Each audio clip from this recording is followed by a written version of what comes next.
Fix open the door and take some air in.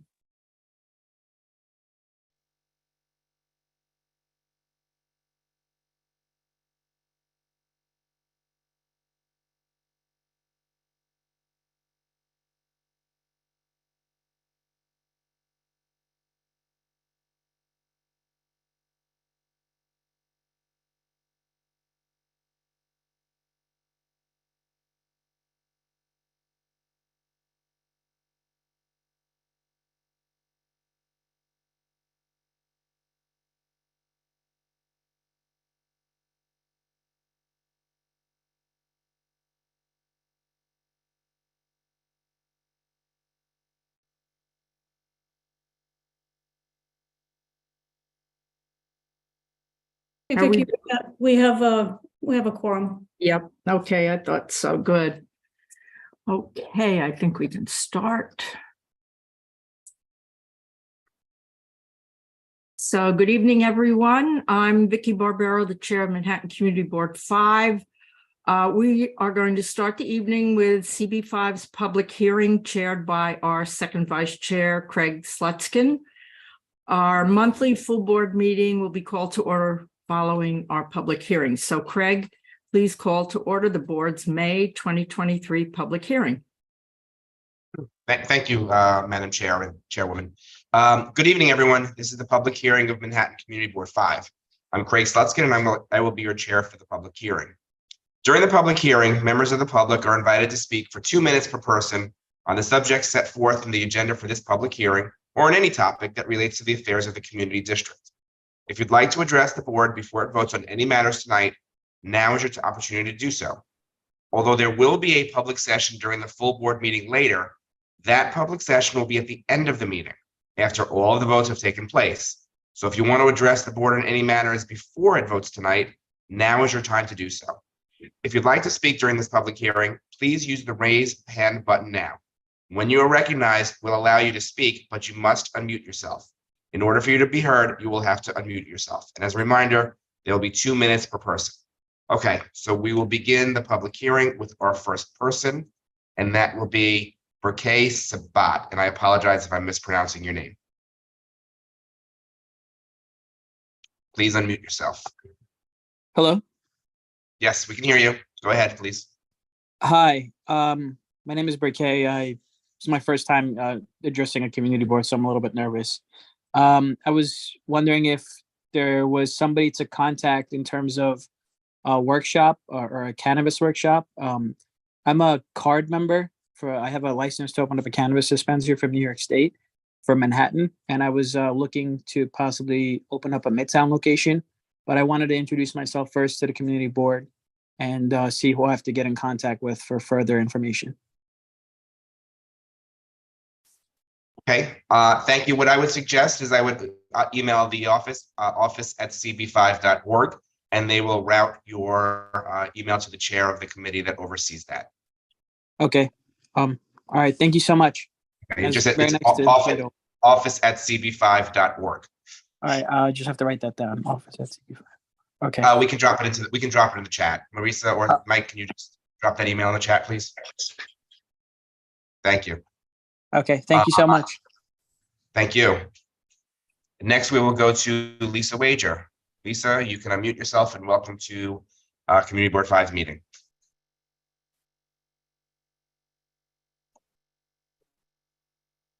Short list. Okay, my name is Lisa Wager. I'm the Director of Government Community Relations at the Fashion Institute of Technology, the SUNY College, on 27th between 7th and 8th. I have 3 things to share tonight. FIT's Future of Fashion BFA runway show happened yesterday. The talent was astonishing. The garments are created by graduating fashion design students. They were spectacular, and they were walked down the runway in professional models with a pretty booming soundtrack. The looks that get on the runway have been selected by a panel of industry judges, and the collections run from sportswear to winter apparel to special occasion. If you want to watch it, you can go to fitnyc.edu and look for Future of Fashion. It's time again for the Graduating Student Exhibition, which takes over the campus to display the works of more than 600 graduating students in 16 areas of study from the School of Art and Design. You'll see juried, award-winning, and thesis projects from packaging design, home products design, jewelry, animation and game design, toy design, footwear and accessories, interior design, photography, fine arts, textile design, illustration, and more. The work reflects the students' experiences in FIT's diverse, challenging, and demanding undergraduate and art and design programs and manifests several years of research, experimentation, critical thinking, and artistic proficiency. The exhibition exemplifies FIT's philosophy that integrates practice in industry with theory and teaching inside the studio. It opens on Tuesday and it runs through Sunday, May 28th. What kind of opportunities do you get as a student at SUNY's FIT? How about winning a prestigious contest by luxury Italian brand Loro Piana, which comes with a scholarship and an employment contract with the fashion house, which is in Italy and also in New York. That's what happened for FIT students Suman and Blake DeWitt, who both are from Brooklyn. The contest, now in its 7th year, invited teams from 7 global design schools. FIT was the only American school to develop a creative idea using Loro Piana's yarns with a focus on reuse, recycling, and sustainability. And as part of the contest, without even winning, the participants were flown to Italy to learn the entire production process, tour the Maison's wool mill, and work closely with the R&D team to put their own designs into being. And just one more sentence. Suman and Blake will now have the opportunity to create their garments in Loro Piano's Piedmont Italian workshop under the guidance of experienced artisans, and their works will be displayed June 28th through the 30th at the Pitti Filati in Florence, a leading trade event for yarns. That's public school for you. Thank you, Lisa. Is there anybody else who would like to be, from the members of the public, that would like to be heard tonight? Then I will close the public hearing and yield back to Chair Barbero.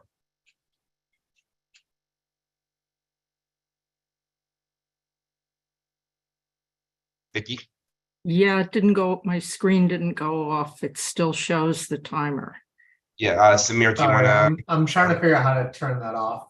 How do I stop sharing my screen? There we go. Sorry about that. Thank you for the patience. Okay.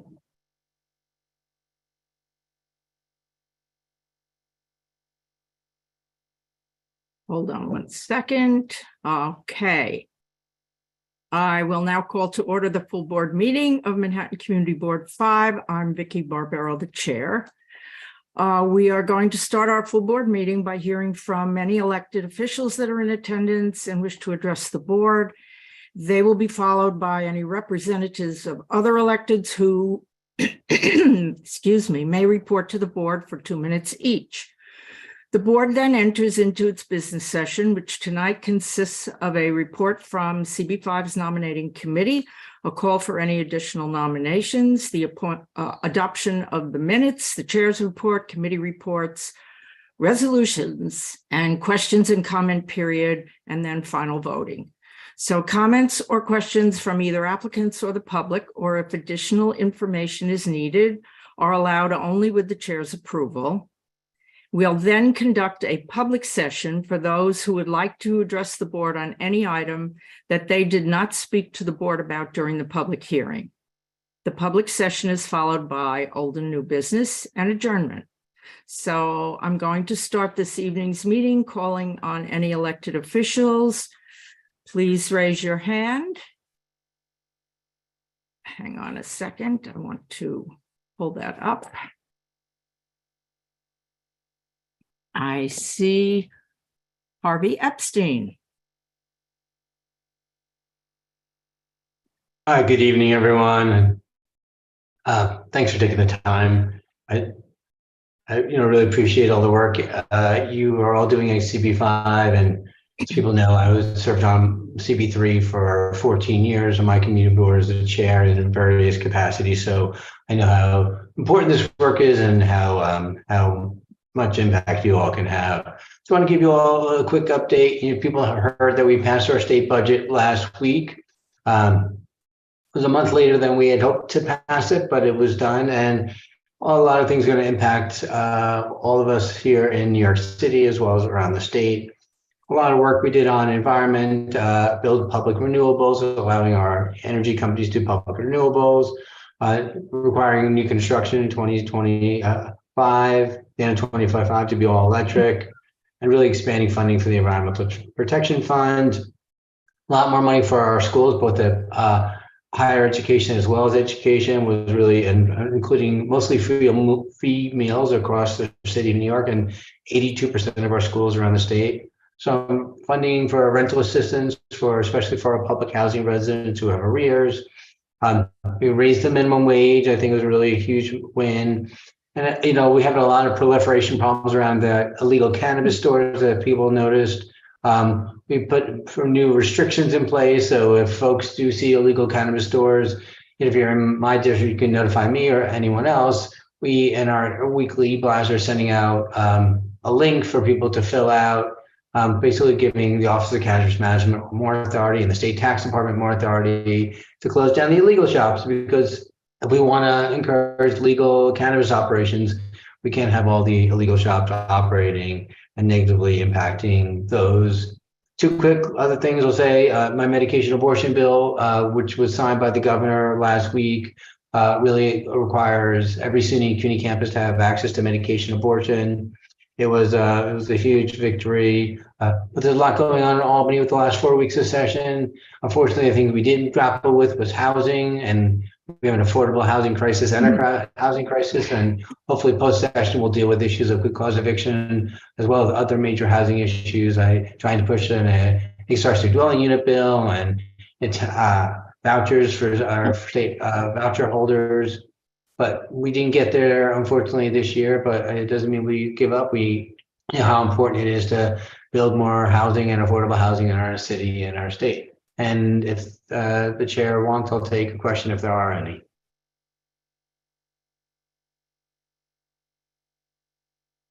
Okay, thank you so much. It's good to see you. You too. Thank you. Okay. Do we have any other electeds? If so, please raise your hand. If not, we can go to the representatives of any electeds. Please use the raised hand feature. I know that Robin Forst has a 6:30 meeting. If you all don't mind, I would like her to go first so that she can make that meeting. Robin, are you on?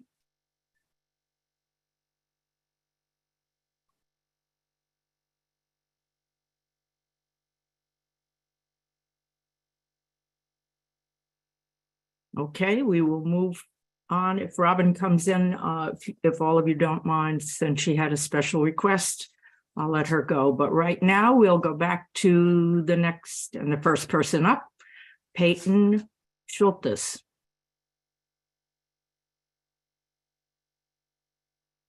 Hi, I'm Peyton Schultes from the Office of State Senator Kristen Gonzalez. Senator Gonzalez is currently holding a virtual post-budget town hall as we speak, so unfortunately she's not able to make it herself tonight. I'm just here to give a quick update on behalf of her office now that the state budget has finally passed. I just wanted to highlight two of Senator Gonzalez's proposals that passed in the final budget this year. The first relates to cybersecurity. Going forward, New York's Chief Information Security Officer will be required to provide annual updates to the legislature on the status of New York State's cybersecurity infrastructure. This will allow the state to better understand its vulnerabilities and prepare for potential cyber attacks.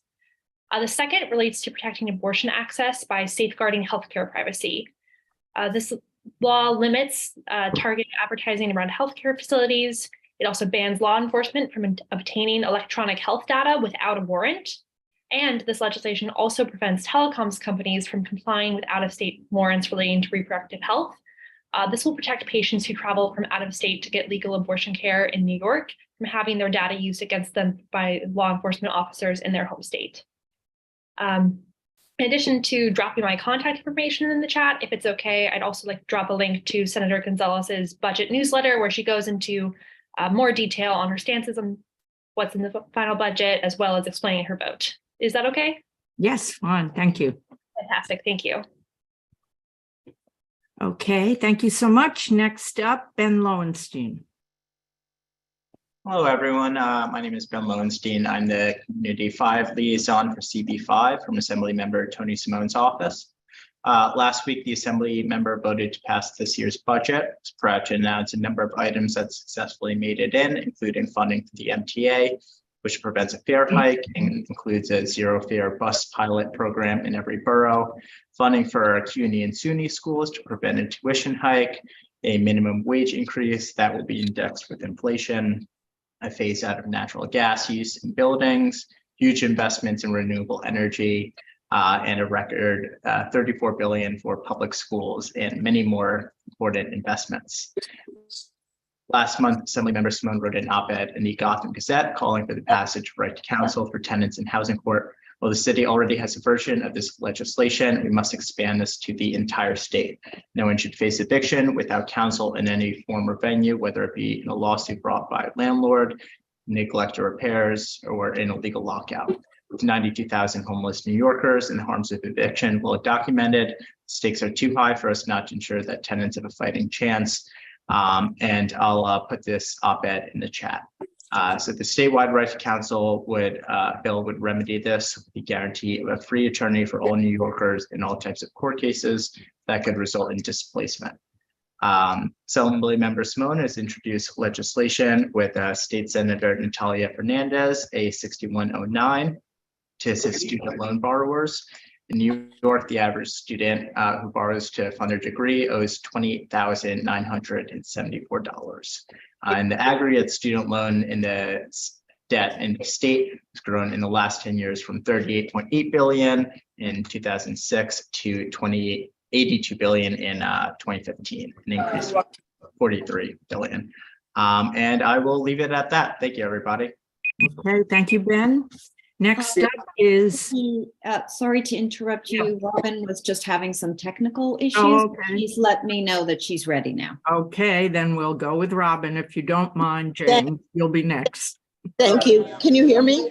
Yes. Yeah. Vicky, thank you very much for accommodating my request. And Marissa, thank you for your hard work as always. I have just a couple of brief announcements from the mayor's office.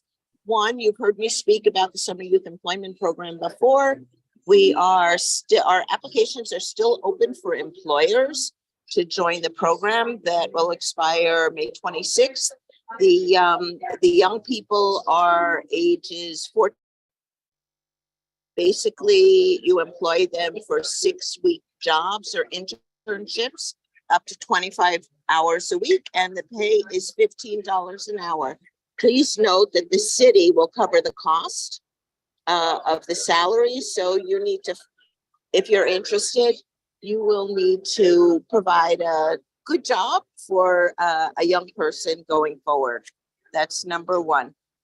Number two, I don't know if you know, and I don't know how many people it affects, but DEP has extended the forgiveness on interest payments for overdue water bills. And thus far, the city has raised a fairly significant amount of money from people who felt more able to pay their bills without the interest. So we have extended it through the end of this month, and we're hopeful that that will lead more people to actually be able to pay their bills. Third, everybody's waiting to hear what happens with the rent guidelines board, and the preliminary numbers are kind of on the high side, 2% to 5% for 1 year, 4% to 7% for 2-year leases, as probably most of you know, or many of you know. The mayor has spoken out loudly and clearly about the high end, and that it's important that we, that we help building owners while at the same time protecting residents. So I thank you very much, and I'm happy to answer any questions if there are any. Okay, thank you so much. Good to hear from you. Thank you, Vicky. Okay, next up will be James Giuliano. Hello, everyone. Sorry for my voice. I am not bored. I am recovering from a cold. I'm James. I'm the district director for Assemblymember Alex Boris in the 73rd district. Run through a quick updates. As you might have heard, we have a budget. Assemblymember Boris is proud to have delivered over $3.2 million in funding directly for the 73rd district, including $2 million in funding to create the Climate Jobs Institute at Cornell School of Industrial and Labor Relations, which is right in Midtown at their campus. Moving on, as Assemblymember Epstein mentioned, the budget includes more stringent and clear enforcement for the unlawful cannabis shops. Our office has also set up a form to submit information on them, especially in the 73rd district, but wherever it is, we'll aggregate the info, send it to the Office of Cannabis Management, because they are set to prioritize enforcement towards cannabis shops that they receive repeated complaints about. So I can drop that form in the chat when I'm done, along with my contact info. We're also excited that another one of Assemblymember Boris's bills has passed the Assembly and the Senate, where it was carried by Senator Krueger. We call it the optometry bill. Just fascinating, in case folks didn't know, currently, if you study optometry outside of New York State, you are not allowed to do your apprenticeship here. So this is in part why, as of at least January 1st of this year, there were only 3,893 optometrists statewide. And in a state with a population close to 20 million, that is clearly unacceptable and a problem. So this bill will address the optometrist shortage by lifting that in-state requirement for apprenticeship. So students, even if they study elsewhere, they may apprentice and then eventually practice here in New York State. And finally, our team was really glad to do some mobile office hours today. We set up north in the Upper East Side at Rupert Park, but we will be setting up outdoor office hours all around the district. So stay tuned for updates on where we will be setting up tables next. Thanks, everyone. Okay, thank you, James. Next up will be Alex Marinides. Thank you very much. My name is Alex Marinides. I'm the community liaison for Community Board 5 from Senator Krueger's office. And I apologize, everyone. I don't know if you can hear me. Allergy season's been hitting me bad this year. So if I'm stuffy or anything, just please bear with me. So here are some updates from Senator Krueger's office. And as always, if you have any questions or need help with anything, you can reach us by calling 212-490-9535 or emailing lkrueger@nysenate.gov. So as has been said before, the state budget was passed last week on May 2nd. And in spite of the budget being a month late, Senator Krueger is proud that the state Senate majority was able to stand strong and deliver real victories for New Yorkers. One of the most important elements of the budget is the ability of New York to follow through on implementing the Climate and Community Protection Act, which ensures that our state will continue to lead the nation in confronting the climate crisis. Other important elements of the budget included increased funding for healthcare, especially reproductive healthcare, much needed money to fund our public transit system, and more funding that prevented any increase in in-state tuition for SUNY and CUNY schools. Another part of the new budget that is especially important is the new enforcement powers that have been provided to the Office of Cannabis Management and the Department of Tax and Finance. That allows them to conduct administrative inspections of businesses selling illicit cannabis and to impose greater civil penalties when violations of the law are found. Now, there's always more work to be done and compromises have to be made during budget season. In particular, Senator Krueger really wants good cause eviction and is fighting to address that in the month that we have left of the legislative session. And we're also pushing more e-bike regulations in the last month that we have before the session's over. So I just wanted to say thank you again for letting me speak. And as I said before, you can always feel free to contact our office directly if you have any questions, and I'll put that information in the chat. So thank you again very much. Okay, thanks, Alex. Next up is Franklin Richard. Hi, good evening, everyone. Just a few updates on our end for Councilmember Powers. In honor of Mother's Day, our office is partnering with nonprofit Room to Grow to collect toys and toddler clothing for New York families. It takes less than 5 minutes to help. You can pick out an item and donate it. I will drop the link in the chat. Write your name and email address in the gift section at checkout, and when you are checked out, it will be delivered to Room to Grow and immediately taken to local families. To all those celebrating Mother's Day this Sunday, Happy Mother's Day. And as Robin mentioned, the Rent Guideline Board held the preliminary vote on May 2nd to increase rents between 2 to 5% for one-year leases and 4 to 7% for two-year leases. The final vote will be held in June, and the increases will take effect in October. Rent-stabilized apartments make up 44% of the city's housing stock and houses 2 million people. In the face of severe housing crisis, they are the lifeline of affordable housing, ensuring middle-class New Yorkers can afford to live in the city. Given the double blow of a record high inflation and rent prices, Councilmember Powers does not believe rents should increase. Councilmember Powers was proud to add his name to a letter by Councilmember Sanchez, the chair of the Housing Committee, to denounce these rent hikes. Between now and June, Councilmember Powers and his colleagues on the City Council will do everything they can to bring these hikes down and keep the apartments in New York City affordable. Finally, and very important, I just want to wish you all a happy 8 p.m. sunset days. They are only here for a short period of time, so get out there and enjoy it, and have a wonderful rest of your night. Thank you, Franklin. Next up is Eric, I think from the Manhattan Borough President's Office. Eric? Yeah, hi, hello, everybody. This is Eric Cuello, Deputy Director of Community Affairs for the Borough President's Office. I'm here because, as you may know already, but Brian Lafferty has left the office. He has not gone far. He is over at CB6, and we wish him well. I'll keep my comments very brief. Just first wanted to talk about our new housing portal that we've recently launched.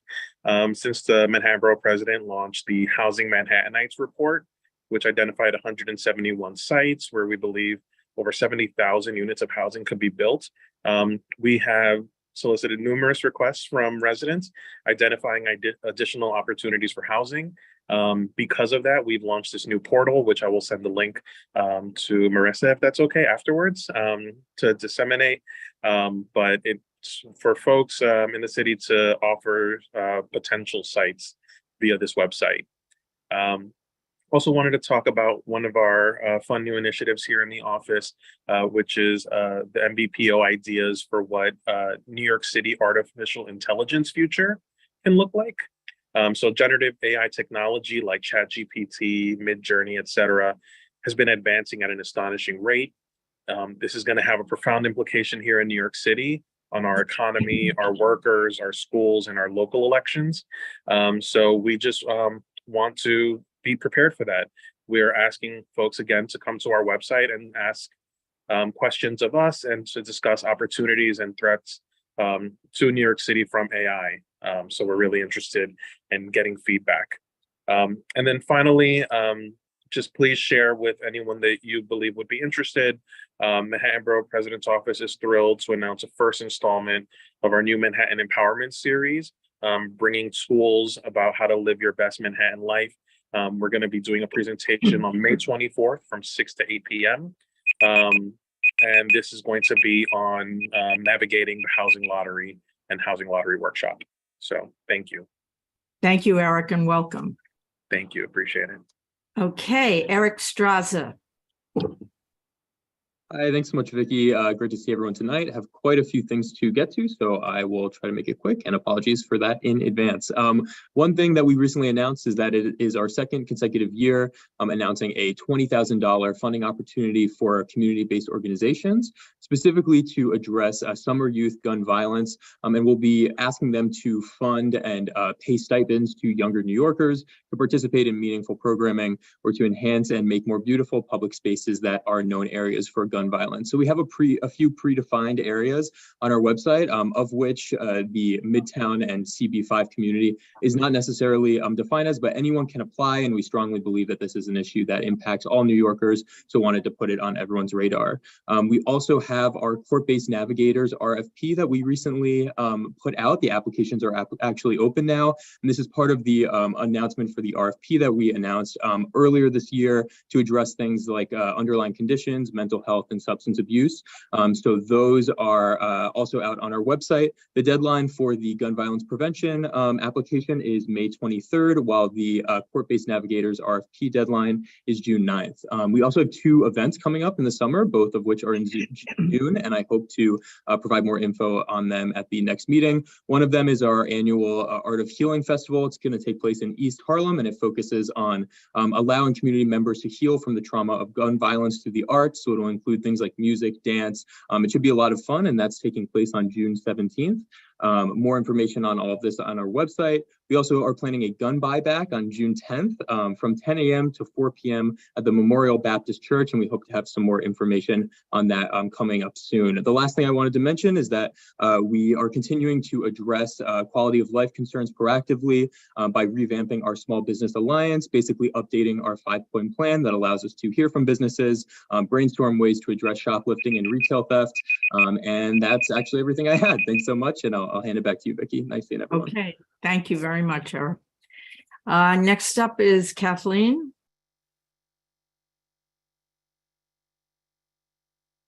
Hello, everyone. I'm Kathleen. I'm the community liaison at Assemblymember Harvey Epstein's office. Thanks so much for having me. So this year in our CB5 report, you can see some of the important legislation that was passed in the budget this year, which included environmental legislation and CUNY and SUNY students with disability funding and other legislation as well. In our office, the governor signed the Assembly member and Senator Clary's bill to expand reproductive health care access into SUNY and CUNY campuses. And we also have donations for asylum seekers and migrants happening also in our district. There's a list in the CB5 report of locations where you can drop off those donations if interested. And if you have any questions or concerns, please feel free to contact our office. I'm going to drop my information in the chat so that you guys all feel free to contact me if any questions or concerns arise. Thank you. Thank you, Kathleen. Okay, next up is Curtis Young. Good evening, everyone. My name is Curtis Young, the Manhattan Borough Advocate in the office of Dumani Williams, the Public Advocate. Just a few highlights this month. The Public Advocate recently traveled to Capitol Hill to advocate for additional federal resources to address the long-term failures of our immigration infrastructure. And you can join our effort by sending a message to your elected official or by visiting our website to see our demands located on our advocate.nyc.gov blog. As far as legislation, the New York City Council recently passed several pieces of legislation by the Public Advocate. First was our Homeless Bill of Rights legislation, and the second was our Street Safety Bill. And as far as upcoming events, next week is our State of the People address. We are very excited to share that information with you all. We have a series of 3 State of the Union addresses and leading up to the official address by the Public Advocate himself. We are occurring between May 15th and May 18th. I'm sorry, my window's open and there's something going outside my window. Also, the Public Advocate is now participating in a monthly Ask the Advocate series. You can tune into News 12 Brooklyn or online to watch our monthly segment, Ask the Advocate, live every 3rd Monday of the month from 7 to 8 p.m. where the Advocate will answer questions from callers live on air. Other than that, you can find updates in real time on our social media platforms as well as our website. So thank you all very much and look forward to hearing the rest of the meeting. Thank you. Okay, thank you, Curtis. I think that concludes. I don't see other hands raised. No other hands. Okay. Soon as the screen clears, we will continue. There you go. Thank you. Okay, so we will now enter, as I mentioned earlier, the business session of the board where, as I mentioned, only board members are allowed to speak. So board members, please remember to have your videos on during the meeting. And we are now entering the business session, starting with the nominating committee report given by the chair of the nominating committee, Renee Kinsella. Renee? Thank you, Vicki. The nominating committee received 7 nominations for the 2023 slate of officers. We took our responsibility under the bylaws very seriously, and we tried to be very transparent and fair as we fulfilled our duty of recommending the very best candidate for each office. So each candidate was asked to respond to 4 questions in writing, and these responses are available to anyone on the board to view. We also met each candidate for a brief one-on-one interview via Zoom with additional questions and discussion. And then in making our selection, the nominating committee first looked at what each candidate has accomplished in their time at CB5 and what some of their colleagues had to say about their work. We carefully evaluated the written responses and the conversations that we had with them. And then we were very mindful of the issues that were brought up, such as conflict of interest and any other reasons that a candidate might potentially put their own political interests or self-interest or interests of an employer before the interests of the board or the district. Because we wanted to ensure that those we recommended for leadership positions had a really good mixture of institutional knowledge as well as demonstrated skills and a character of impartiality regarding what is best for the district overall. As you all may know, because of the recent implementation of term limits for community board members, CB5 and every single other community board will undergo a mass expiration of members in 2027 and 2028. And so we were very mindful of the need to engage both newer voices on the executive committee, and we feel our slate provides such a balance. Having said all that, the nomination committee has selected the following slate. For chair, Vicky Barbero. For first vice chair, Nicholas Athanail. For second vice chair, Craig Slutskin. For treasurer, Aaron Ford. For secretary, Mary Brosnahan. And for assistant secretary, Samir Lavinia. Okay, thank you, Renee. In accordance with Robert's rules, as soon as the nominating committee gives its report, it is discharged from its duties, and the president or chair of the organization again states the nominations, excuse me, I've got the end of a cold, and opens the floor for any additional nominations. So as chair, I will repeat that the nominees as put forth by the nominating committee are Vicky Barbero for chair, Nick Athanail for first vice chair, Craig Slutskin for second vice chair, Aaron Ford for treasurer, Mary Brosnahan for secretary, and Samir Lavingia for assistant secretary. Are there any further nominations from the floor?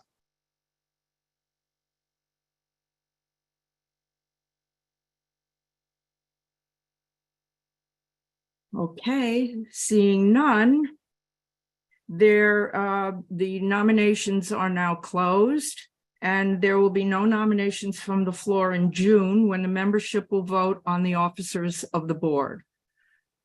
Thank you very much, nominating committee. I think you did a very thorough job this year. Next up will be our accepting of the April minutes. May I have a motion? So moved. And a second. We're missing David Akilis, who jumps right in all the time. Second. Okay. Roll call vote, Mary. Sure. I'm going to read names, even though I'm not seeing everyone. David Akilis, I think, is not here. Blake? Yeah, present. Okay, is that a yes? For the minutes? Yes, yeah. Okay, Borden? Yes. Mary Brosnahan is yes. Sadia? Yes. Cho? Yes. Sarah Dowson? I don't believe is here. Ellington? Yes. Ford? Yes. Brewer? Yes. Garcia? Is absent. Gashaw? Yes. Haas? Yes. Harris? Yes. All right, Hirschberg? thanks. Yes. Isaacs? Yes. Quebec? Yes. Hahn? Yes. Palafarsky? Yes. Killian? Don't see her. Kinsella? Yes. Lavangia? Yes. Legusico? Yes. Levy? Yes. Mafia?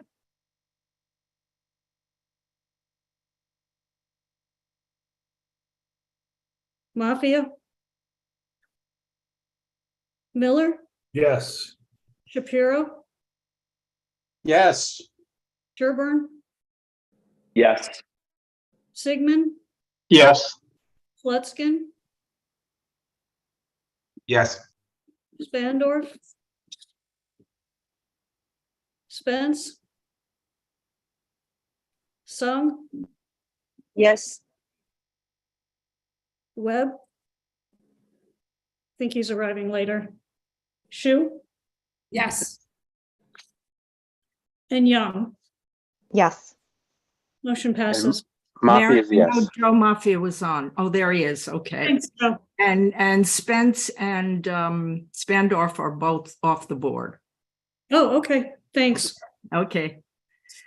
All right, on to the chair's report. Tonight, I have to bring up something I have not mentioned in quite a long time because fortunately I have not needed to. However, on the agenda tonight, you are going to see a reso that was passed by the executive committee. As you know, those of us that are on exec seldom need to take action. However, on rare occasions and in emergency situations, we will do so. So this month we had one such action, and the reason is quite troubling. Quorum was lost during a committee meeting when 6 of the 11 members in attendance left prior to voting. That left the remaining members in the position of not being able to vote on a very important issue that had been examined and discussed with other boards, with experts in the field, and with 5 elected officials in attendance. It was rather embarrassing, to say the least, for the committee's chair and for the other 5 members who remained. So let me again point out the importance of not only committing to being in attendance, but to making every effort to remain for the duration.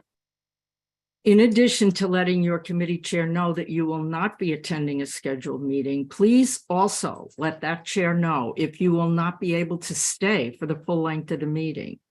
The chair then knows if more than half of the members are unable to attend or stay for the meeting, that meeting will have to be rescheduled in order to achieve and then keep quorum. I know we don't have a reputation of going until the wee hours of the night, and unless leaving is absolutely unavoidable, I ask you, please make every effort not only to attend, but to be sure to stay until the conclusion of the meeting and after any votes involved have taken place. Thank you. Secondly, on a much happier note, I am pleased to announce the appointment of Brad Sherburne as the new vice chair of the Landmarks Committee. For those of you who don't know, he's rather new to the board. He's an urban designer and licensed architect and serves on the AIA New York Planning and Urban Design Committee, among many other groups. He's already gotten his feet wet, so to speak, by serving as vice chair for the past Landmarks meeting. So I just want to say thank you, Brad, for taking on this very important responsibility. I know Layla is grateful and very pleased to have you on board in your new capacity. So thank you. Thank you very much, Vicki. Okay. All right, that takes us into our committee reports. Starting with, oh, no, we do the emergency action of the exec committee, or we're doing that at the end. We don't always do it in exactly the same format. It's at the end, so we will go to land use first. Okay, thank you, Vicki. Good evening, everyone. Just give me one quick second as I pull up the agenda. Sorry about that. Okay, so for land use, we had 2 resolutions on the on the agenda this month. I would like I'm going to bundle, okay, and I would like the resolutions to be deemed read. Okay. So the first application is an application for a special permit pursuant to section 13-451 of the New York City zoning resolution. And this is for a special permit to allow an excess of accessory parking spaces beyond what is permitted as of right. The building is located at 262 Fifth Avenue. This is at the corner of 29th Street. This is the southwest corner of the block. The building would be residential. It is otherwise as of right. And the building would contain 137 gross square feet, have a total of 56 stories and 26 dwelling units. The applicant, based on this number of dwelling units, is allowed to construct as of right 5 parking spaces. And the applicant is proposing to build 23 accessory off-street parking spaces. So it would be I'm sorry, I'm so bad with math. 18 additional parking spaces in addition to what is permitted as of right. The committee discussed the matter quite extensively. We recognize that we actually reviewed an application that was exactly similar in very close proximity on 28th Street between 7 and 8, probably 4 or 5 months ago. The committee then made the same analysis, and the analysis goes as is. We are in a very transit-rich area where reliance on automobile is not necessary. This particular location is served by almost all the subway lines that run in New York City, as well as a number of bus lines, is close to the PATH train, as well as Penn Station, which serves New Jersey, Long Island, and Amtrak inner city destinations. Furthermore, the census data tells us that in this particular area, within a radius of a quarter mile, 83% of residents do not have access to a vehicle. And therefore, the as of right permitted parking space is adequate to actually fit the trend of automobile ownership in the district. For all these reasons, we voted to deny the application. We also noted that the building is extremely large. It would reach over 1,000 feet, making it a close, tall building, very close to the Empire State Building. The building would yield, as I said, 26 units of 26 apartment, 26 dwelling units. We actually asked the applicant, who explained to us that the average size of each apartment would be 4,400 square feet. Sorry about that. And the applicant described the units as ranging from duplexes to quadruplexes. We actually asked what kind of housing capacity that would they were expecting to provide, and the applicant explained that the typical size of each user or family would be couples or singles. We believe that such a large building yielding such a low number of dwelling units is problematic and a failure of our housing policies, and we make a note of this in our resolution, while also acknowledging that it is not germane to the application. And the vote was unanimous. Okay, thanks, Leila. Does anyone have a conflict? Are there any questions to the resolution?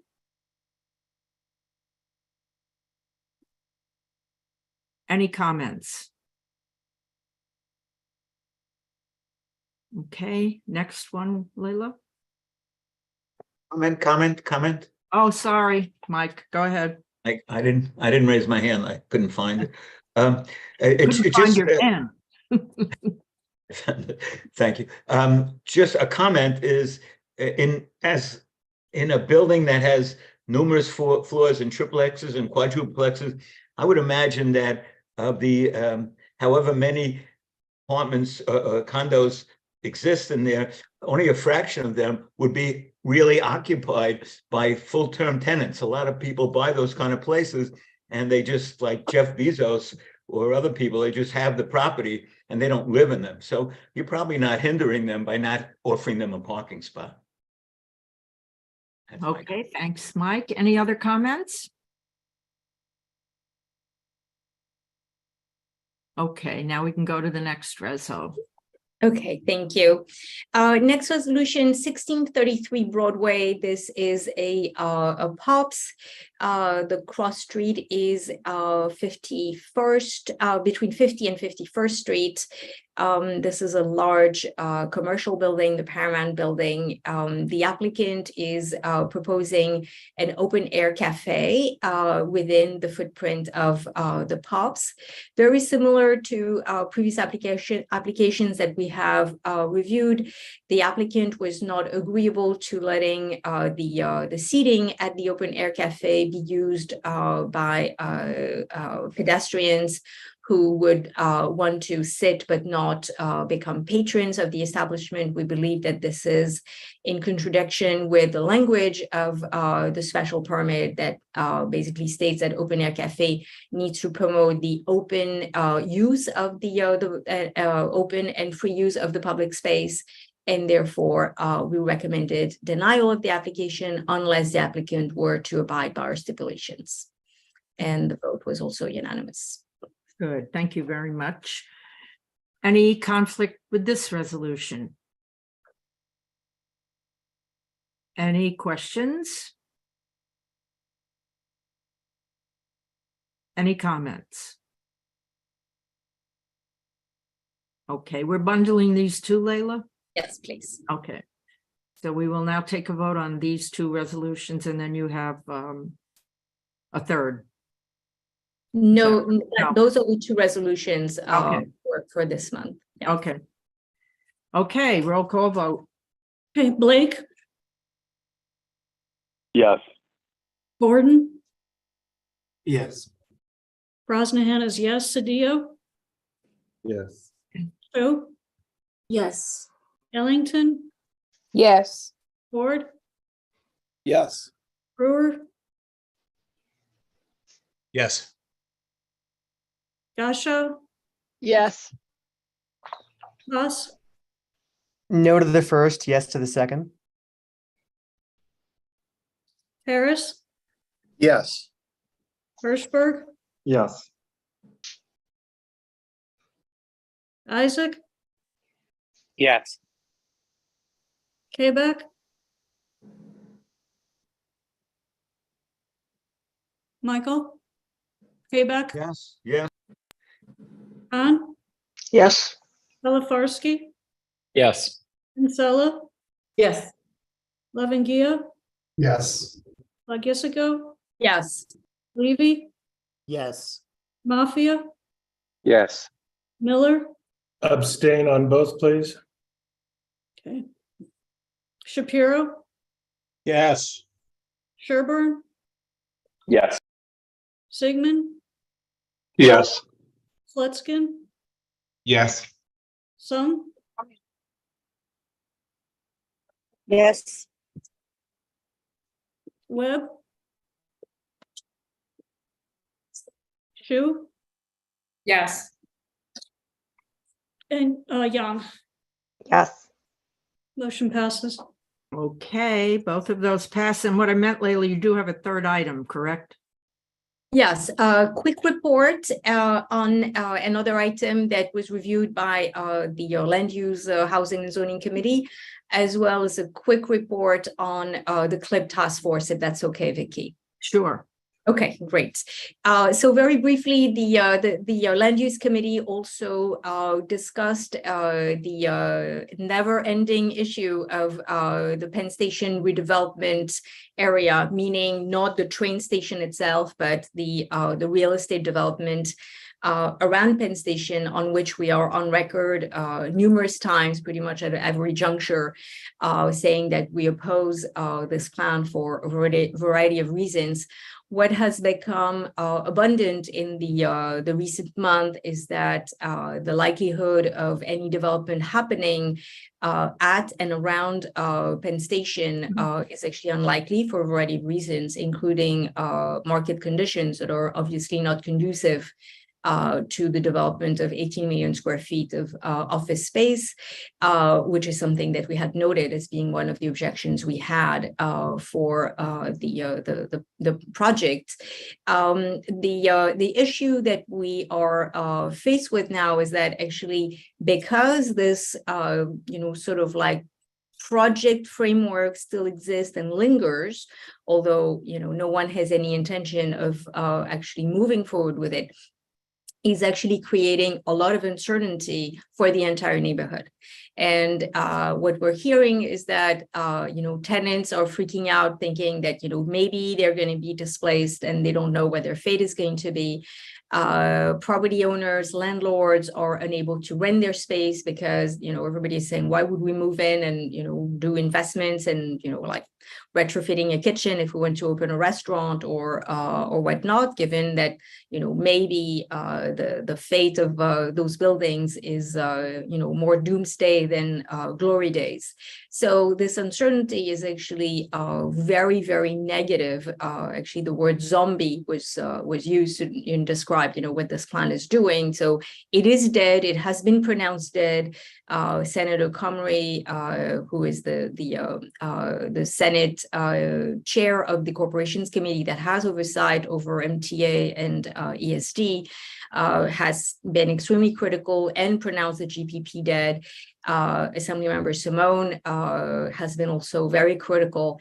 And at the same time, the plan is still there floating and putting just a lot of uncertainty in, on the neighborhood. So given that no one is actually planning to use any of those provisions in that this project would entail, including the main landowner in the area, according to their own statements to their investors, we feel that it is really important to, just retire this plan that nobody wants, start with a clean slate so that we can do something better, which, is hopefully what the CLIP task force will propose, and certainly what we task ourselves with.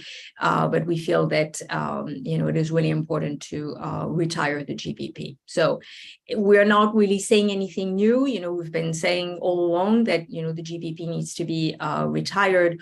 We just reiterated it and, stated a couple additional points as to what impacts it has had on the neighborhood in the past year, to reiterate this point. So as a result, it's not a resolution because we're not changing any position. So it was sent as a letter, but we felt it was important to update the board on that. Okay, thank you. And a CLIP report or? Yes, if it's okay, very quickly wanted to let all the members of the board know that 2 weeks ago, CLIP organized a panel discussion that was held at MoMA to talk about the future of Penn Station, really what matters. And the event was extremely well attended. We actually sold out the venue in less than a day. We ended up live broadcasting the event on YouTube, which was also very well attended. The attendance in person was very robust. The panel was excellent. If you didn't have a chance to watch the event, I really encourage you to watch it. We really got into a little bit of the weeds of, what are the challenges with Penn Station, what could happen, what should happen. The panelists included Petra Messick, who is the planner and director of Gateway, which is a large package of programs along the Northeast Corridor that include, as you know, the Hudson River Tunnel, as well as the potential expansion of Penn Station.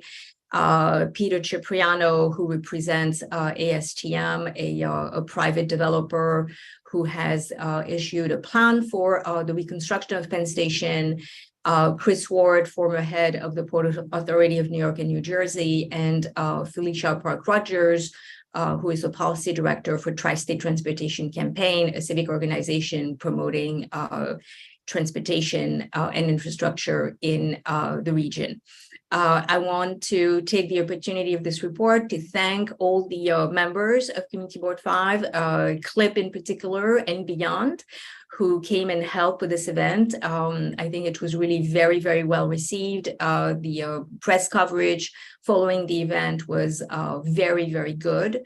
And we really look forward to, continuing to work on this very, very important issue, both with members, of course, with members of CLIP, but with members of the board at large. If you feel so inclined to actually join our group, we really welcome,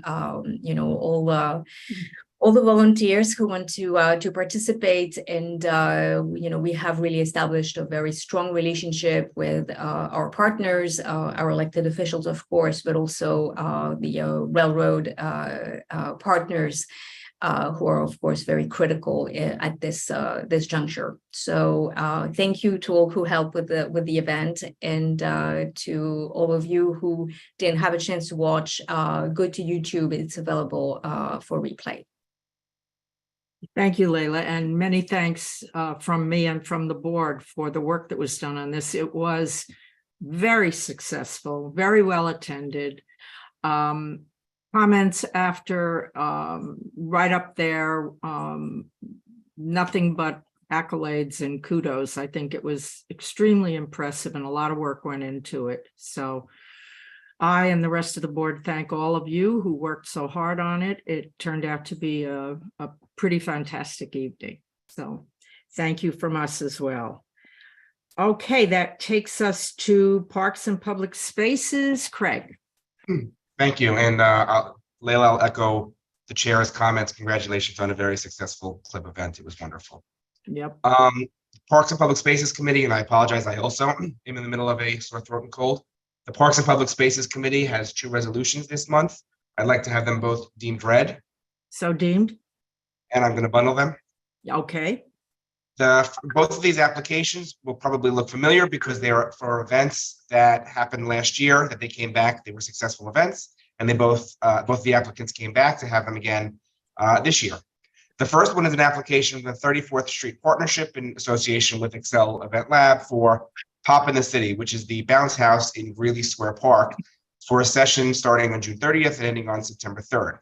And you may remember last year, they had this event. It was broken out into 2 pieces. It was 1 month in the summer and then another month in the fall. But this time they're going to condense it and have it 8 consecutive weeks. And what this is it's a bounce house that geared towards children. And you'll see pictures of it on page 10 in your packets. The bounce house takes about 25 minutes to get through. This features like a ball pit, interior walls with nods to New York City inside it. The event last year was very successful. Ticket holders enter the bounce house on 32nd Street and Broadway, exit on 33rd and Broadway. The bounce house will never be open before 10 or after 9. It'll be half deflated each night and reinflated every morning before opening.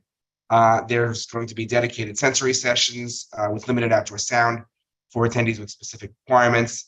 Inside, there is a DJ inside the bounce house. The sound does not go that far out. The DJ will provide music to the guests, as well as some sound outside the bounce house, specifically focused for the sensory sessions, which is similar to white noise. It's going to be a ticket event. There are free ticket codes distributed for local community members, and they committed to working with Community Board 5 and community partners to make sure that those children who would enjoy this but may not be able to afford it will get tickets and will be able to participate. And the bounce house is being monitored by 24-hour security and staff as well. Cleaning will be done regular intervals throughout the day, and there'll be disinfection done as well. One of the concerns last year, it's always a concern this year, was how this will affect those who otherwise would use the park because there were chairs and umbrellas there. Those chairs and umbrellas get relocated within the park in Herald Square, so there's no net loss of seating for park goers. So we agreed on that, all the items here, and we recommended approval unanimously, 7-0-0-0. Okay, thank you, Craig. Does anyone have a conflict with this application? It's Chuck Miller. I'm not entitled to vote on this.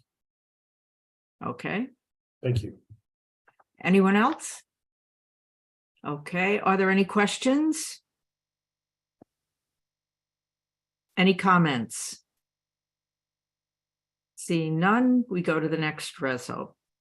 Thank you. The next reso is an application from MSG, Madison Square Garden Sports Corporation, for two viewing events, up to four viewing events, two New York Rangers viewing events and two New York Knicks viewing events for playoff away games at Bryant Park. And what this is they had this last year as well. They put a big when both the Rangers and the Knicks have been in the playoffs. We'll talk about that in a second. I'll caveat that a little bit.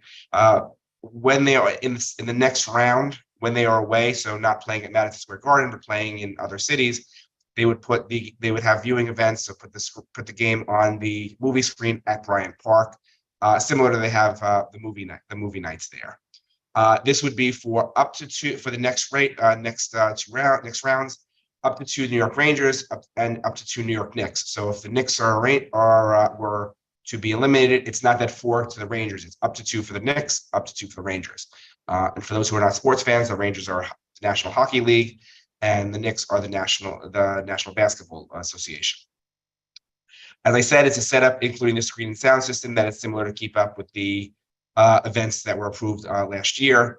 The setup will be the day of the respective events with cleanup to go afterwards. There'll be a fan fest and public viewing at Bryant Park. There'll be some photo opportunities earlier in the afternoon for all events. The sound system for the live feed will be shut off at 10 p.m. Afterwards, if anybody wants to hear sound, it'll be accessed only by personal devices or apps. If there is a limited VIP area, which there probably will be, it'll take place near the Bryant Park Grill or around there, and that will be a small piece of the event. No alcohol or food will be sold or permitted at the events. There'll be appropriate staffing. There's a significant compensation piece to Bryant Park, and as a reminder, Bryant Park relies upon these events, the compensation from these events, to fund the many programs that it provides, as we discussed last month's meeting. The signage is generally minimal over there. It's mostly going to be about New York Knicks and Rangers. And if either team makes the finals, they will come back to us. That would happen in mid-June, I think, the finals. So one caveat on this is that the Rangers have been eliminated, so this only applies to the Knicks. And my understanding is we'll see tomorrow night because the Knicks have an potential elimination game tomorrow night. So this now, even though the resolution reads for the Rangers and the Knicks, it only applies right now. It will only apply for the Knicks because the Rangers are out. And this was approved 8000. Okay, thank you, Craig. Any conflicts with this application? I'd like to recuse myself. Who is that? I'm sorry. Mark Hirschberg. Okay. Any questions? Any comments?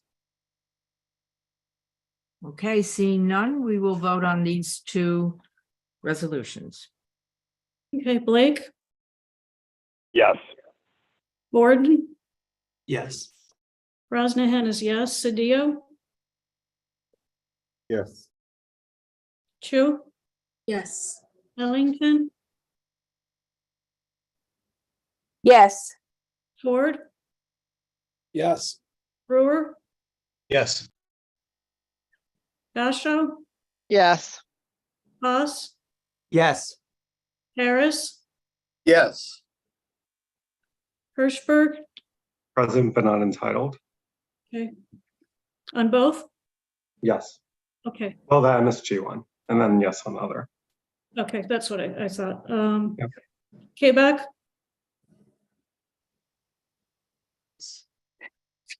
Isaacs is a yes. sorry, I didn't know you were still with us. Thank you. Kong, Yes. Palafarsky, Yes.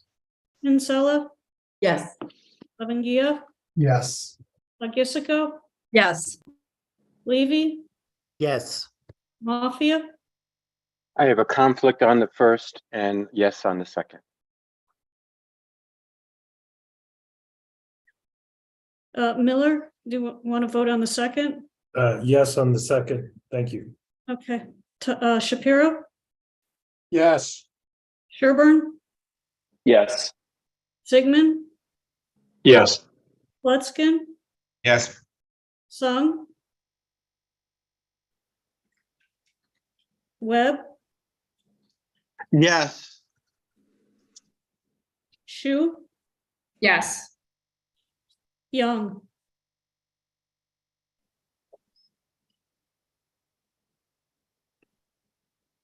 Motion passes. Okay, thank you. That takes us to Landmarks Committee. Thank you, Craig, for the parks. Layla, Landmarks.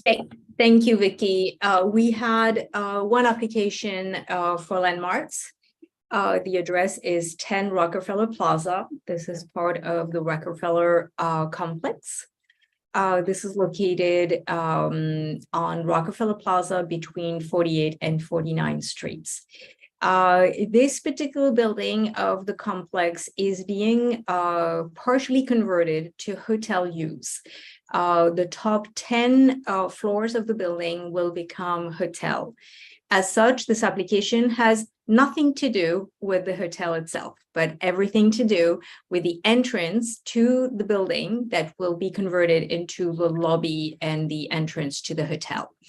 If you want to go down to page 13 and 14, you will have some visuals in your resolution package. Originally, when this particular building was built, this entrance was actually supposed to have a large art installation above the entrance.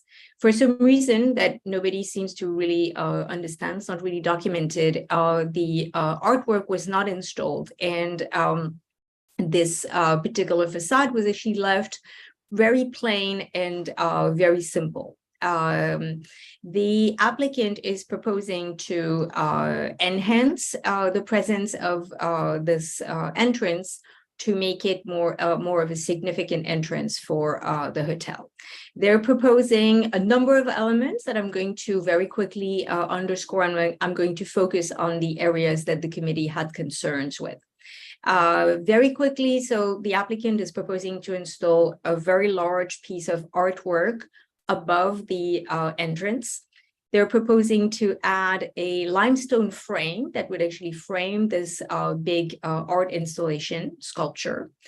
They're proposing to install a canopy or awning that is made of metal, aluminum, very modern and contemporary in interpretation, that protrudes quite far out of the building. They're proposing to install illuminated signage on each side of the entrance, and they are proposing to rework a corridor that basically leads to the entrance of the building. So you have to picture this opening that basically enters into a corridor that is approximately 60 feet that leads you into a much recessed door to the lobby, and they're proposing to rework the ceiling of this corridor that is currently a flat ceiling, and to make it an undulated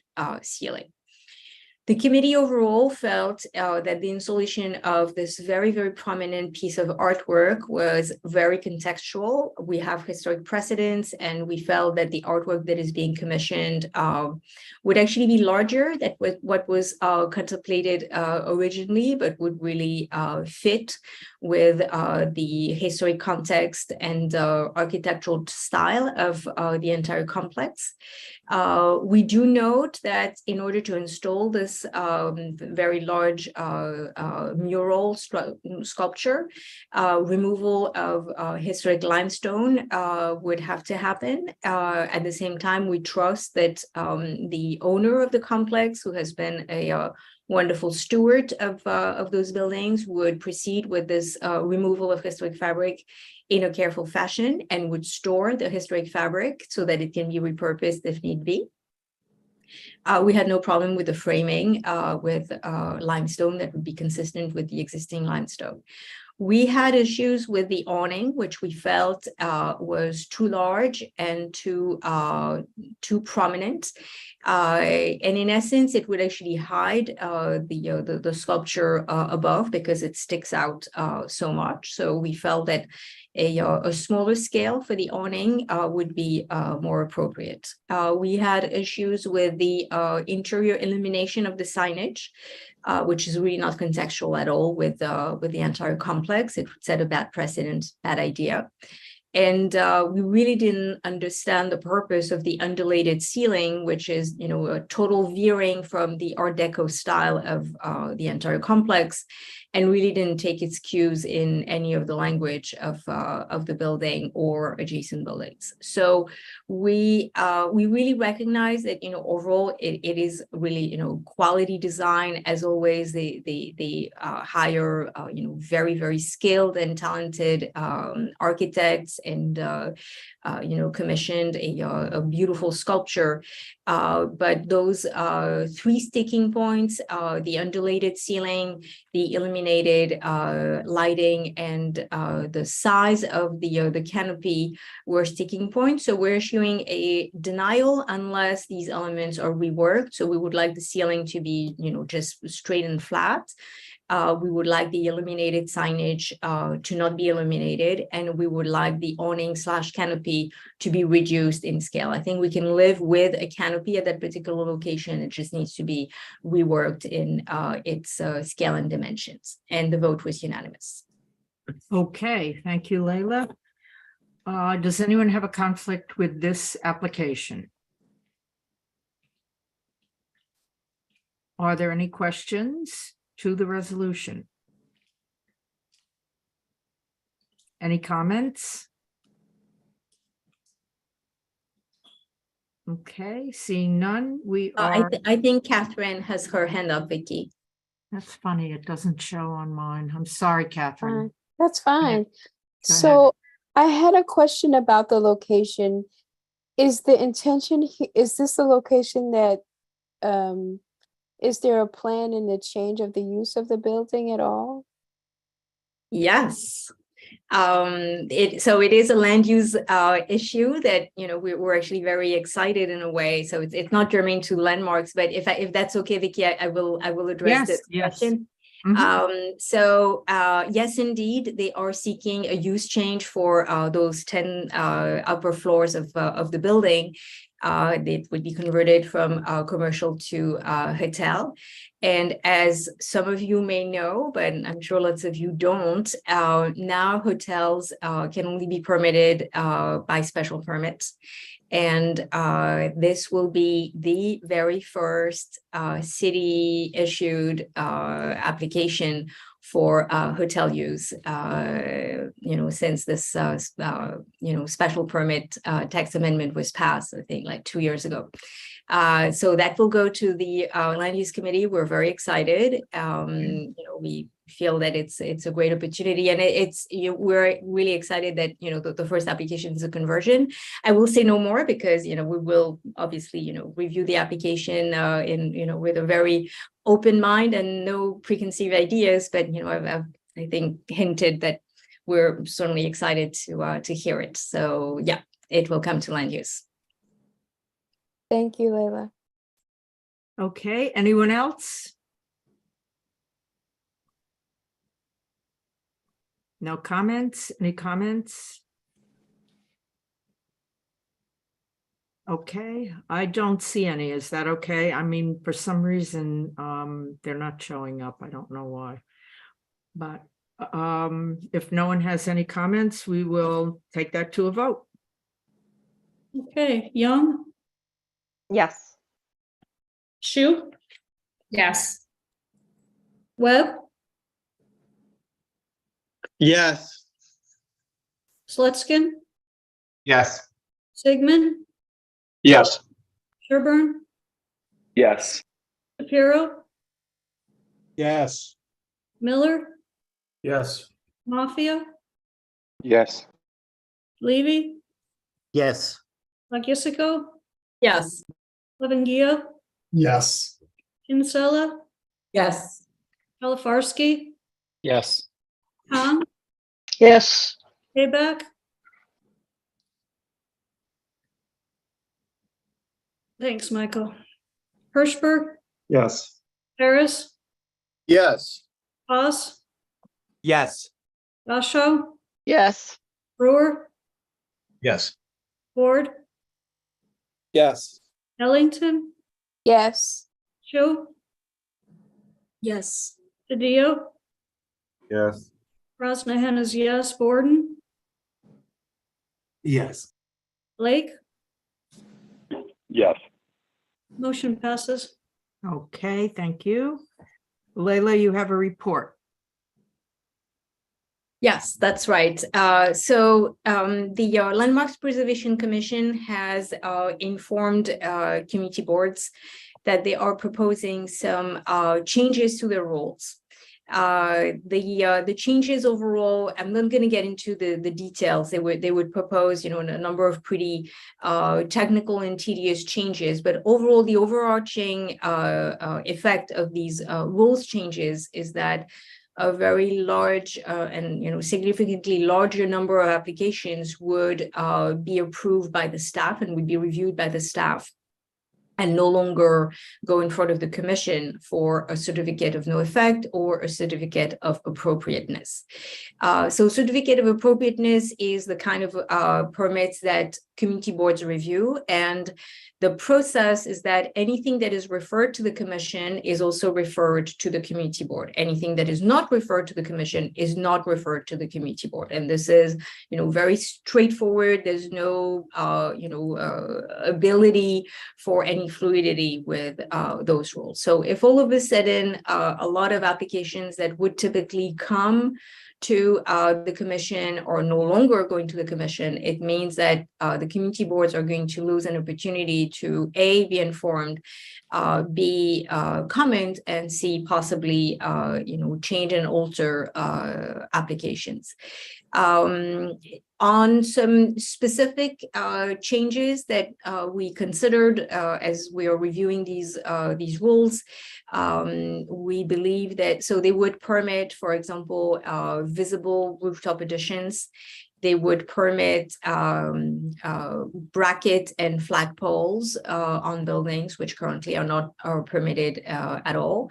They would permit interior illuminated signs. They would permit vinyl, gray vinyl adhesive on retail storefronts.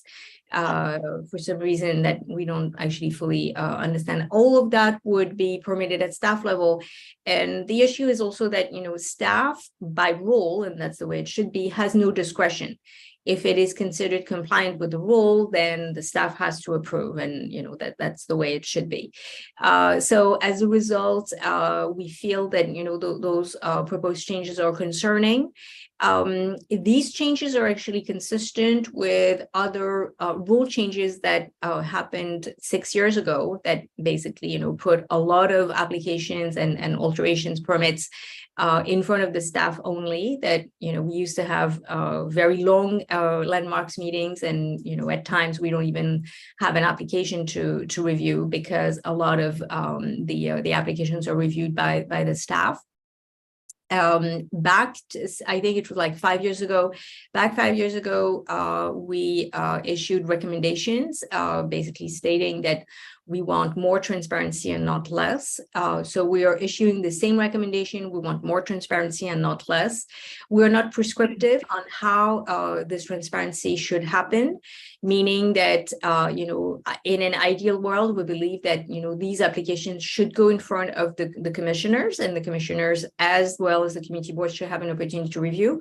But at the same time, we would certainly consider and entertain, receiving applications that are reviewed at staff level. So we still have an opportunity to comment and weigh in, even if the commission is not taking this this opportunity. So, this is consistent with past position of the board, which is why, it's presented as a report. But, wanted to make sure that all the members are aware of this discussion that we had at committee. Okay. Thank you, Layla, for that report. We now move on to State Licenses and Permits Committee. Joseph. Thanks, Vicky. Hi, everyone. So I'm going to try to do almost as good of a job as Nick at this. So let's see how it goes. The State Licenses and Permits Committee has one resolution on the agenda this month. I'd like to ask that this be deemed read. So deemed. Okay, so to provide a little context for those newer to this conversation, New York State, through the Office of Cannabis Management, now has the ability to license cannabis dispensaries. And as that process began to unfold late last year with the release of draft state regulations that have still not been finalized, by the way, CB5 convened a cannabis task force with multiple mandates, including the proposal of guidelines for the board's review of applications for these licenses. These guidelines were approved unanimously by the board in February, and they're available on our website for anyone watching who's interested. With that said, this resolution pertains to the first cannabis dispensary application reviewed and received by CB5, the SLAP committee, and its cannabis task force since we voted to approve our new cannabis guidelines for this purpose. Of course, I want to thank the task force members and especially Catherine Ellington, its chair, for all of their fantastic work on this issue and on this application in particular. It's not easy to start a new process, but they did a great job. So this application is also, I want to note, for one of the first legal dispensaries in the state to open that is operated by those most impacted by the enforcement of the prohibition of cannabis, a group that's receiving priority for the licenses per state law. So to get to the specifics, this is for a conditional adult use retail dispensary license, also known as a card license, operated by an applicant doing business as Dazed, but with an official name of Florisun LLC. The location is 33 Union Square West. This is between 16th and 17th Streets. And this location was selected for the applicant by the New York State Dormitory Authority. The proposed dispensary includes a 2,880 square foot first floor space in addition to a basement that is not part of the licensed area. And as is allowed by the state, the business is currently operating as a pop-up for 30 days. And this is as a trial run of sorts. And during this first 30 days, only a small portion of the first floor, about 500 feet, are accessible to the public. I'd like to point out that the applicant's been really collaborative with CB5 and with the broader community throughout the process. Ownership and their council participated in a public forum facilitated by the Cannabis Task Force. They presented their application to CB5's SLAP committee, and they've been responsive to community and CB5 concerns that have been raised thus far. Just a couple examples, during the first week or so of the applicant's pop-up operation, the board received some complaints from members of the public that some seating the applicant had placed outside in front of the dispensary had become a public nuisance. And the applicant was happy to remove the seating. And then also during our SLAP committee hearing about the application, at the committee's request, the applicant agreed to scale back their closing hours from 2 a.m. 7 days a week to 1 a.m. Despite all of this, though, the cannabis guidelines CB5 approved in February held that new retail cannabis establishments must be certain distances from certain types of locations. And this location does not comply with 3 of those distance requirements. The first is that establishments must be 500 feet or more from a public park. And this location is only 75 feet. It's really across the street from Union Square Park. Establishments must also be 1,000 feet from a public playground, and this location is only 175 feet from Evelyn's Playground, which is in Union Square Park. And then lastly, these establishments must be 500 feet from a harm reduction facility. And this location is just a little shy of that. It's 475 feet from a facility called the Realization Center that's located at 25 East 15th Street. So for those reasons, the SLOP committee voted unanimously 11-0-0-0 to deny this application. Excellent, Joseph. Thank you. Very good. Okay, are there any conflicts with this application? Any questions to the resolution? Any comments? Okay, we have Todd. And then Okay.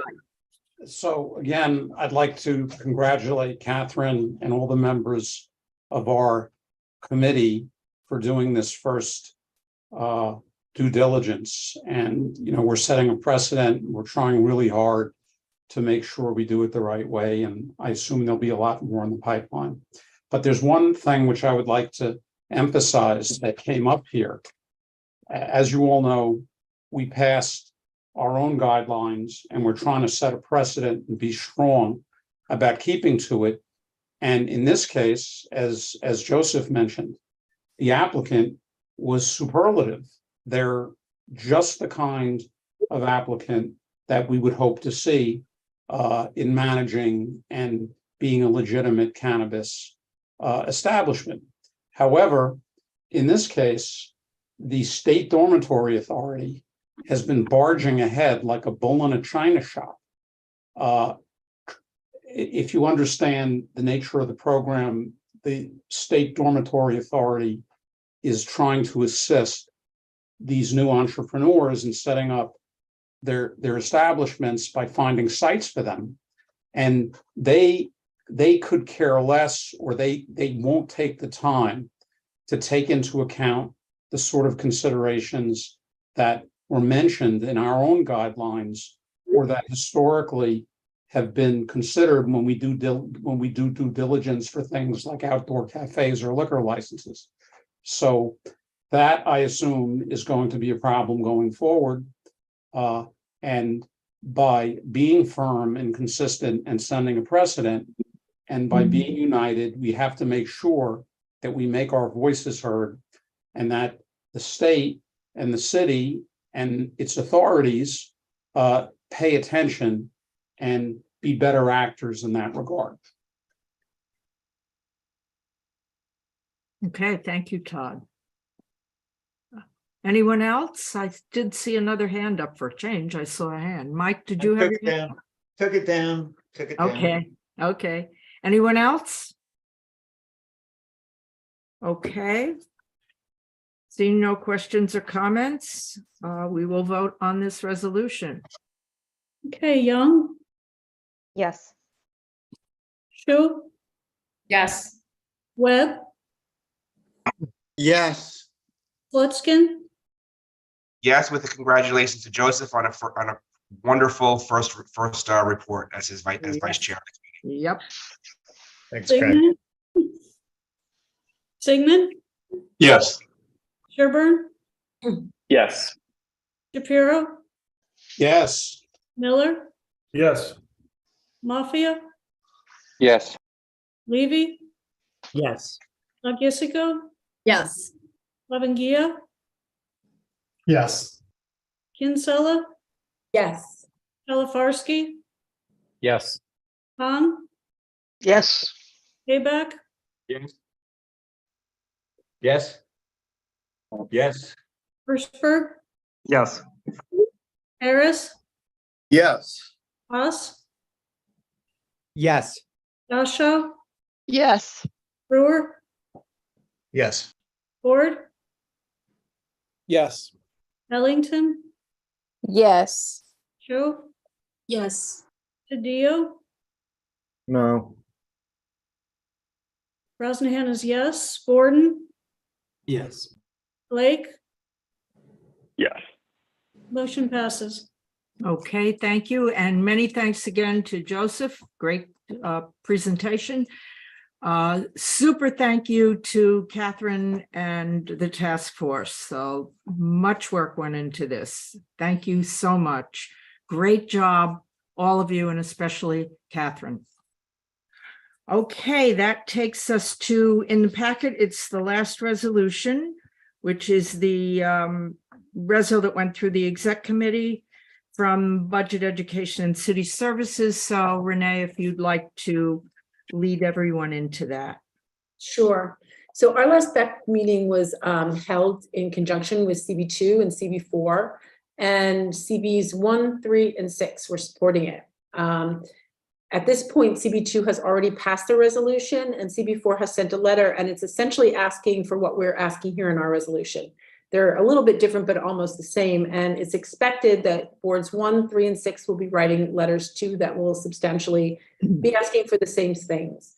The context of this all came about because in October of 2021, Maria Ortiz, who's my cohort in CB4, she and I held a panel to discuss the gaps in mental health care in the city.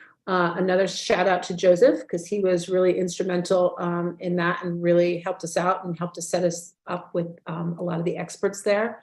So that happened last year.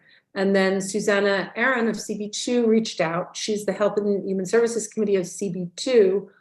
She reached out to us and asked if we would like to further explore ways our community boards could work together to advance measures to address serious mental illness within our communities with 2 criteria. And it's that solutions that could be employed on a short timeline. And by that, we meant like 1 to 3 years that were relatively low cost, not necessarily comprehensive, but likelier to receive city and perhaps state funding. What we really wanted to do was get something done so that the electeds could have all of our support as they went into the budget season. So we reached out to a lot of people to figure this all out. We spoke to DHS and the Department of Mental Health and Hygiene. We spoke to a lot of the electeds, Councilmember Botcher. We spoke to the people at Paul's Place down on 14th Street, CUC, Manhattan Outreach Consortium, lots of other people. And then we tried to have experts on the night that sort of at high level, and then people working with the actual clients on the street. So we had an associate medical director, we had a doctor, and we also had psychiatric nurses, which were working on these intensive mobile treatment teams who are working on the street. And then, as Vicki mentioned earlier, we had electeds at a BEX meeting. I mean, that was amazing too. We had Councilmember Botcher, Councilmember Rivera, we had Assembly Member Simone, Senator Hoylman Siegel, and we had Assembly Member Rosenthal. And then what came out of that were recommendations. And we recognized that, we found out that obviously housing is the gold standard. We know that, supportive housing is the gold standard, no question. And we recognized as well that a lot of times addiction is bound out with serious mental illness. And what we should be striving for is the hotel rooms, the respite beds, safe havens and clubhouses, but also these IMT, these intensive mobile treatment teams. These are people that go out into the street and meet with clients who are living on the street, or some of them may be housed, make sure that they get their treatments, make sure that they get their meds, just check in with them. ACT teams, which are very similar, funded by the state as opposed to the city. We need competitive salaries and the expansion of Be Heard. Be Heard is the team that responds in the case of a crisis, like instead of 911, instead of having police, you have Be Heard teams below 59th Street. Training of operators for Be Heard at the single point of access. And so clearer processes for that access. And then just increased low-cost humanizing interventions we're asking for, like mobile showers, hygiene kits, haircuts, and shaves. And that's the resolution. Okay, thank you very much, Renee. Does anyone have a conflict with this item on the agenda? Are there any questions? Mary? Yeah, I think there's a typo in line 477. The clause to leverage our existing infrastructure was removed. It's supposed to just say to increase the number. That was something that was specifically. Okay, and it got missed. Yeah. Okay. I think it was in there in the original. I don't know why, but I think friendly amendment, absolutely. Yes, I remember that clause. Okay, anything else? Anyone else? Any comments? Okay, seeing none, we will take this to the last vote of the evening. Okay. Young, Yes. Shu, Yes. Webb, Yes. Slutskin, Yes. Sigmund, Yes. Sherburne, Yes. Shapiro, Yes. Miller, Yes. Mafia, Yes. Levy, Yes. Lagisigo, Yes. Lavangia, Yes. Kinsella, Yes. Pelifarsky, Yes. Kong,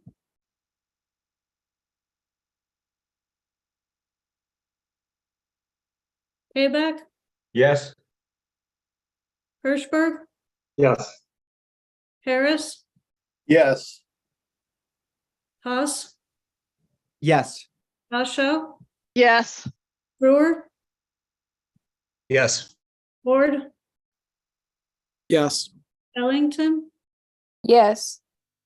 Chu, Yes. Didio, Yes. Brosnahan is yes, Borden, Yes. Blake, Yes. motion passes.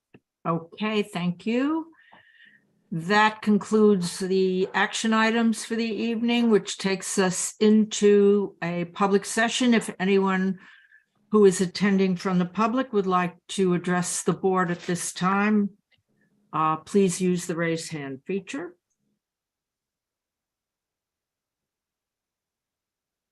I do not see anyone. So nothing, no one for the public session. Any new business or old business, unfinished business? And seeing none, I will say Happy Mother's Day to those who are mothers, and even to those who are not, happy day. And the meeting is adjourned this evening. Good night, everyone. I don't. Good night. Good night.